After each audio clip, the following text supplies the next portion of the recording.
अब नेक्स्ट है Hermite curve. Hermite curve में सिंपल है कि क्यूबिक पोलिनोमियल कर्व है और इसमें ना कुछ कांस्टेंट से डिफाइंड होता है। मतलब इसमें क्या होगा कि हमारे 2 पॉइंट गिवन होंगे जिसको हमने मान लिया P1 एंड P4 मान लिया, ठीक है, और 2 टेंजेंट वेक्टर गिवन होंगे जो हमारे R1 एंड R4 है। और ये जो टेंजेंट वेक्टर होंगे R1 हमारा, जैसे ये 2 पॉइंट है ना, ये 2 पॉइंट है, तो एक टेंजेंट वेक्टर होगा ये फर्स्ट पॉइंट पे P1 पे R1 और लास्ट पॉइंट पे P4 पे हमारा R4 होगा, ठीक है। ये टेंजेंट वेक्टर होंगे। ये डिसाइड करेगा कि कर्व की डायरेक्शन क्या होगी। इनसे मतलब हम पूरा कर्व क्रिएट कर रहे होंगे, ठीक है। तो हर्माइट कर्व में सिंपल है, क्या मेन चीज़ है ये, मतलब पूरे मेन डिफरेंस है हर्माइट कर्व का बेजियर कर्व से, कि हर्माइट कर्व में हमारे 2 पॉइंट होते हैं जो कि, और 2 हमारे, मतलब हमें 3 डिग्री का कर्व बनाना है क्यूबिकल, तो 2 पॉइंट होंगे और 2 हमारे टेंजेंट वेक्टर होंगे, ठीक है। एंड पॉइंट के जो 2 पॉइंट है वो एंड पॉइंट होंगे हमारे, ठीक है। फिर मैं पता है हमारा क्यूटी क्या होता है, टी इंटू सी और टी इंटू एम इंटू जी, ये हो जा रहा था पूरा, है ना। फिर तो यहाँ पे ना हमें जी की वैल्यू तो हमारे पास है। जी की वैल्यू क्या है हमारी, कि यहाँ पे P1 P2 sorry P1 P4 R1 R4, यही हमारी क्या है जी की वैल्यू होगी, ठीक। और हमारे पास टी की वैल्यू भी गिवन है, टी क्यूब, टी स्क्वायर और टी और 1, ठीक है। अब हमें मेन जो है एम एच की वैल्यू फाइंड करनी है। एम एच क्या है यहाँ पे, एम एच है हमारा M of Hermite, basis matrix of Hermite curve, ठीक है। तो हम क्या कर रहे होंगे, हम सिंपल सी कैलकुलेशन कर रहे होंगे इसमें, मतलब हम ना एक्स कोऑर्डिनेट को, मतलब एक्स का निकाल ले फंक्शन और बाकी का सिमिलर ही हो जाएगा, ठीक है। तो जैसे ये हो जाएगा एक्स ऑफ टी हमारा टी इंटू सी एक्स, है ना, या फिर इसको हम ऐसे लिख देंगे T into M H into G H X, ठीक है। फिर हम मतलब हम सिर्फ यहाँ पे क्या कर रहे हैं, एक्स कोऑर्डिनेट से हम बेसिस मैट्रिक्स निकाल रहे हैं, क्योंकि हमें पता है बेसिस मैट्रिक्स यूनिक है हर कोऑर्डिनेट के लिए। तो हम एक कोऑर्डिनेट पे वर्क करेंगे और उससे हम बाकी की वो निकाल लेंगे, मतलब एक्स का फंक्शन पे वर्क करेंगे बस, और बाकी की मैट्रिक्स एक बार ये मैट्रिक्स आ गई फिर हम इसको सब में लगा देंगे और हमारा आंसर आ जाएगा, ठीक है। तो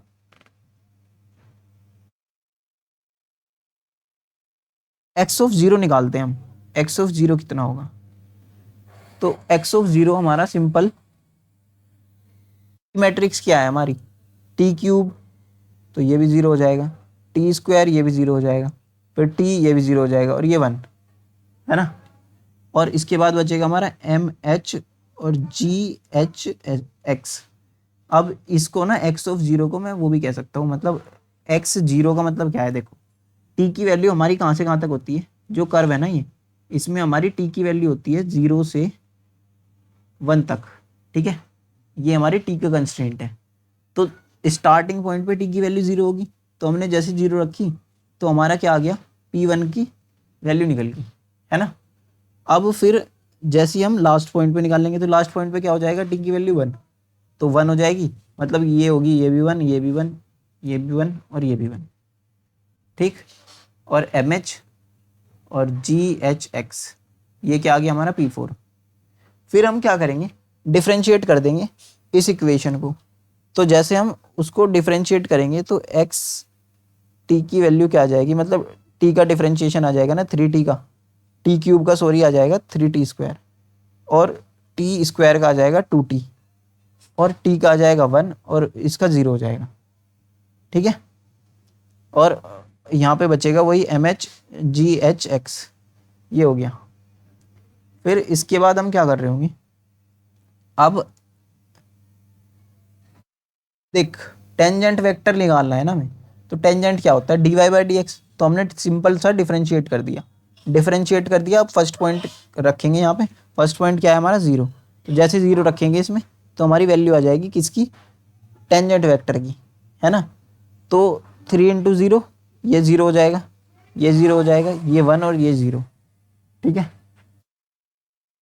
तो एम एच और हमारा जी एच एक्स ये हो गया। फिर हमारा एक्स डैश 1 पे निकालेंगे, मतलब एंड पॉइंट पे, लास्ट वाले पॉइंट पे। तो 1 जैसे रखेंगे ये आ जाएगा 3, ये आ जाएगा 2, ये आ जाएगा 1 और ये आ जाएगा 0, है ना। M H G X. अब मैं ना थोड़ी देर पहले से बता रहा हूँ आपको, मतलब बार बार एक चीज़ को रिपीट कर रहा हूँ कि ना जो हमारी जी एच एक्स मैट्रिक्स है वो क्या थी, लाइक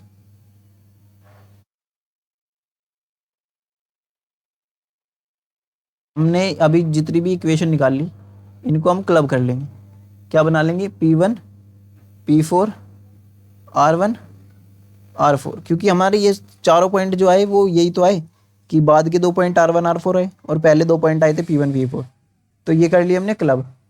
क्या आ जाएगा ये इसको हम जी एच एक्स भी बोल सकते हैं, है ना। और किसके इक्वल हो जाएगा ये, 0 1 0 3 0 1 0 2 0 1 1 1 और 1 1 1 0। मतलब ये देखो सिंपल सी चीज़ है, ये तो ये चारों को हमने एक साथ लिख लिया एक मैट्रिक्स में, ठीक है। तो इसमें तो ऐसा कुछ है नहीं, बाकी बाद में लिख देंगे हम एम एच और जी एच एक्स, ठीक है। अब यहाँ से हमें एक इक्वेशन दिख गई होगी ये वाली, है ना। अगर हम इस इक्वेशन को उठा लें तो हम देख रहे हैं, कंपेयर करें मतलब कंपैरिजन करें तो हमें दिख रहा होगा कि जो ये है ना एम एच और ये मैट्रिक्स, जो भी ये मैट्रिक्स है वो किसके इक्वल है, 1 के, ठीक। तो एम एच की वैल्यू यहाँ से क्या आ जाएगी कि इस मैट्रिक्स का इनवर्स, ठीक है, इनवर्स आ गई।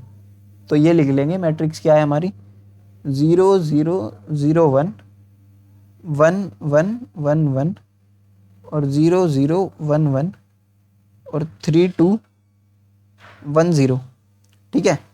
तो ये हमारी मैट्रिक्स होगी, इसका इन्वर्स निकालेंगे। इन्वर्स हमें पता ही है कैसे निकालते हैं कि पहले इसका डिटर्मिनेंट निकालते हैं, इसका डिटर्मिनेंट 0 नहीं होना चाहिए।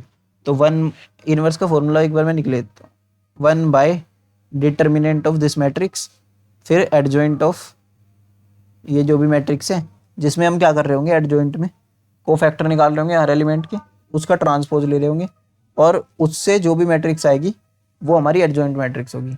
एडजेंसी मैट्रिक्स निकाल लेंगे जैसे ही हम एडजॉइंट मैट्रिक्स, मतलब तो उससे उसको हम डिटर्मिनेंट से डिवाइड कर देंगे, ठीक है। फिर जैसे ही ये आएगा वो हमारा इन्वर्स निकल जाएगा, सिंपल। अब इन्वर्स का मैं सीधा आंसर लिख देता हूँ क्या है, क्योंकि इसका थोड़ा सा लंबा प्रोसेस है, बहुत ज़्यादा लेंथी। 4/4 का इन्वर्स मतलब एक अलग ही जगह है, बाकी निकालना नहीं है, इसको याद रख लियो। हर्माइट कर्व के लिए 2 - 2 1 1, ठीक है, -3 3 और 2 - 1, फिर आ जाएगा हमारा 0 0 1 0 और 1 0 0 0, ये आ जाएगा हमारा आंसर, ठीक है। तो ये मैट्रिक्स आ गई हमारी एम एच, बेसिस मैट्रिक्स आ गई उसकी, ठीक। अब ये जो बेसिस मैट्रिक्स आ गई इससे हम क्या निकाल सकते हैं, हमारा पूरा जो कर्व है वो निकल जाएगा, जो कि हमारा कुछ ऐसे आ जाएगा, 2t³ - 3t² फिर +1, ठीक है। ये हमारा P1 का पॉइंट हो जाएगा। फिर प्लस में -2, मतलब ऐसे रो वाइज ले लेंगे ना, -2t³ और फिर +3t और बस फिर ये आ जाएगा P2, सॉरी P4, है ना। हर्माइट कर्व में तो वो होगा ना P4। फिर हमारा थर्ड पॉइंट ले लेंगे, जो भी आएगा वो ऐसे इस रो वाइज निकाल लेंगे, फिर इस रो वाइज निकाल लेंगे, और हमारी इक्वेशन आ जाएगी हमारी पूरी किसकी, हर्माइट कर्व की। तो लोंगर द टेंजेंट वेक्टर, अब इसमें है ना देखो ये तो इक्वेशन आ गई हमारी। अब अगर कोई पूछे कि स्मूथ कर्व की डेफिनेशन बता, मतलब हमें कंडीशन बतानी है किसकी, कि सॉरी स्मूथ कर्व की डेफिनेशन, मतलब दो कर्व ज्वाइन कर रहे हैं और वो कंटिन्यूअस है और स्मूथ स्मूथ भी है, तो हम उसका फर्स्ट डेरिवेटिव निकालेंगे, ठीक है, और दोनों कर्व का फर्स्ट डेरिवेटिव निकाल के इक्वल कर देंगे उस ज्वाइन पॉइंट पे। तो वो क्या आ जाएंगे हमारे, कंटिन्यूअस आ जाएंगे, और सी वन कंटिन्यूअस हो जाएंगे भी, ठीक है। और दोनों को इक्वल कर देंगे, वहाँ से जो भी आएगा मतलब इसका डेरिवेटिव निकाल के इस इक्वेशन का वो यूज़ कर लेंगे। ऐसे ही हम बेजियर कर्व में करते हैं। तो बेजियर कर्व का तो बताऊंगा, इसका वैसे इतना नहीं है इंपॉर्टेंट, तो मैंने इसलिए छोड़ दिया। बाकी हाँ, अब इसमें ना कुछ पॉइंट ऐसे होगी कि longer the tangent vector greater the effect on the curve, मतलब टेंजेंट वेक्टर जितना ज़्यादा बड़ा होगा उतना उसका इफेक्ट होगा कर्व पे, ठीक है, कर्व पॉइंट पे उसका उतना ज़्यादा इफेक्ट होगा।